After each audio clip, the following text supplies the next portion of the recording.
All right, guys, so this will be one of the setups I'm going to hunt here in New York. We're going to break down the choke, the load, the gun. Clearly, you know the gun. But stay tuned.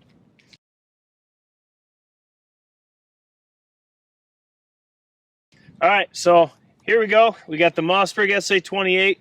This is one of my favorite guns. I absolutely love how compact this gun is and how effective it is in pattern and performance, just how it handles. I love it. Now, this is exactly how I'm going to hunt it. Now, in Kentucky, too, I got the Howelson. I have a 407C green X2 on this one, a Meadow Creek mount like usual.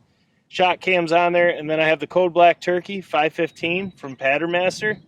Now, in Kentucky, I'm bringing this gun, but I'm going to shoot Apex Greenleaf 9s/10s. But, as you guys know, I've said it a bunch, I still think the best duplex load is an 8s/9s.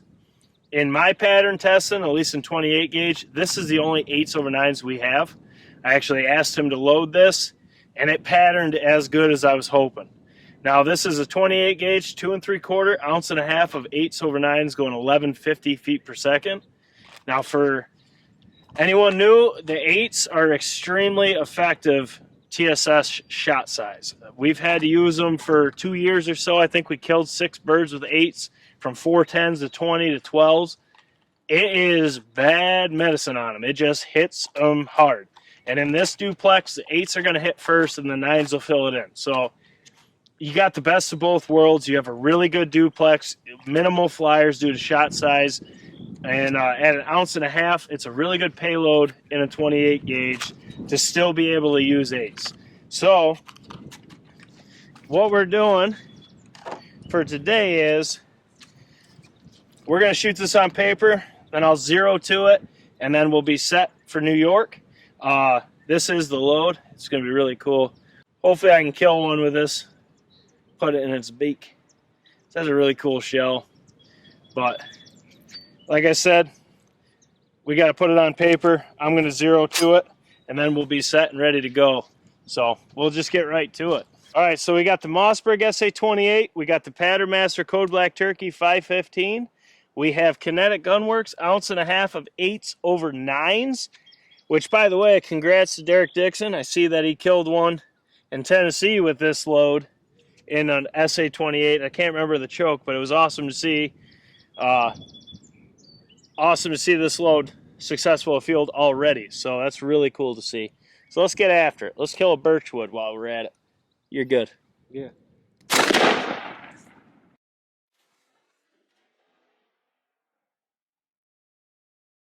All right, so we're going to go down, get the 12-inch circle. We'll Sharpie it, and we'll go from there. So I'll catch you there. Quick look. Once again, that's a Mossberg SA-28 with ounce and a half of 8s/9s from Kinetic Gunworks.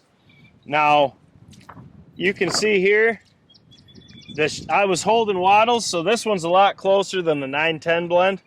But I'm going to, before we take this target off, I'm going to move my reflex down. And I apologize. I hope the wind's not messing up this audio that bad, because classic New York, we just got horrible weather over and over. It's just how it goes. So, but anyways, quick look at this. This isn't as uniform of a pattern as the first shot with it, but needless to say, I still have zero doubts with this load. I really like having a pattern like this at 40 yards. And I mean, you can see here, you do still have some tightness to it. Not hawk tightness, but like Jake tightness. Not too much, just enough. And you can see here, this birchwood case has got the bird slap going for it. You can actually see the vitals. This would have killed this little turkey here. And moose, I got one. I got a staple. You got a staple. Look at that. Direct contact. Look at that.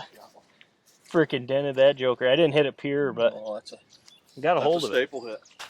That's Moose and just you guys backstory on that. Moose and I have been waiting to see if we could hit a staple. Generally, you don't really want to because they're out here, but we've been curious about all the loads we shoot. We never get one, but I got one. Happy about that.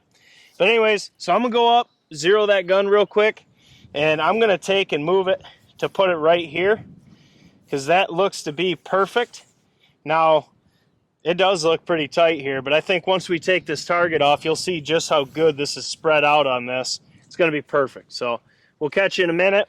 By the time you see this, we'll have the 12 on anyways and go from there. So catch you in a minute. We zeroed the gun quick, and now we got all this marked. And like I said, I had a feeling when you take that turkey target off and get this marked, you'll see what's going on. We've shot this same exact setup twice now. The first time, I guarantee you guys have seen it. It was a real perfect uniform, perfect coverage of the 12. Awesome pattern. This shell shot a lot tighter. I mean, there's a ton in what? Probably a 8-inch circle? A little bit less, maybe a 10-inch circle. But there's a ton right here. So we zeroed right to that. Now, I would still hunt this. I do not like tight patterns, but what I see is really minimal flyers, which is what you get out of 8s and 9s. But you have really good coverage just outside that 12. And at 20 yards, all this other shot's going to come in and give you about a 12 to 14, probably 12 to 13-inch total pattern at 20, 25 yards. Now, in closer, you're going to be looking at a lot less, but you're still going to have more leeway with this than a lead load would yield you. But that's going to give me perfect pattern 240, and that's gonna be bad on some New York longbeards if I do end up taking that gun. It just depends on Kentucky, so we'll see how that all goes. But I really like this. Like I said, minimal flyers. This is a little bit tighter than I usually like, but after seeing 2 different shots, which they will vary slightly, both shots I would hunt. I'm zero to it. I personally hope the next shot, if it's on a longbeard, is a little bit more uniform like the first pattern test. But I'll take that too and put it right on his wattles and hammer him down. So it is what it is. I'm curious to see what you guys have to say. I do see in this one, you can definitely tell the difference in shot. Now this is 1.5 ounces of 8s over 9s. I'd really like to see 1 ounce and 5/8 of 8s over 9s and 28 gauge. That one, you'd probably want to shoot your stock choke 520 or the Indian Creek 525 or the Trulock 520. So open it up a little bit more. Even the Jeb's 520. So, but you never know till you pattern. But guys, I'm curious to see what you guys have to say in the comments. Drop them below. Let me know if you'd hunt it. Let me know what you've had success with setup-wise the field and all that fun stuff. Check out the merch and the membership link down in the description. Now, you're going to see all these tests early, and especially if you're a New York guy or PA guy, this is the crunch time. These are your final couple weeks. This is what we are filming, what we want to hunt with and what we're thinking about hunting with. Our focus has completely changed, so it might just help you make your decision. So become a member. You'll see all our hunts. You'll see all our tests early. Grab some merch. And as always, Jake Sleesman, Blue Collar Outdoors, Moose, wrangle that paper. You sneaking up on him? Come on, show this spot and stock. Show him come on, you got to sneak on it. You're on camera. Yeah, he's about as majestic as a giraffe running through ice. We got to burn all that badly. But anyways, guys, as always, Jake Sleesman, Blue Collar Outdoors. Catch you on the next one.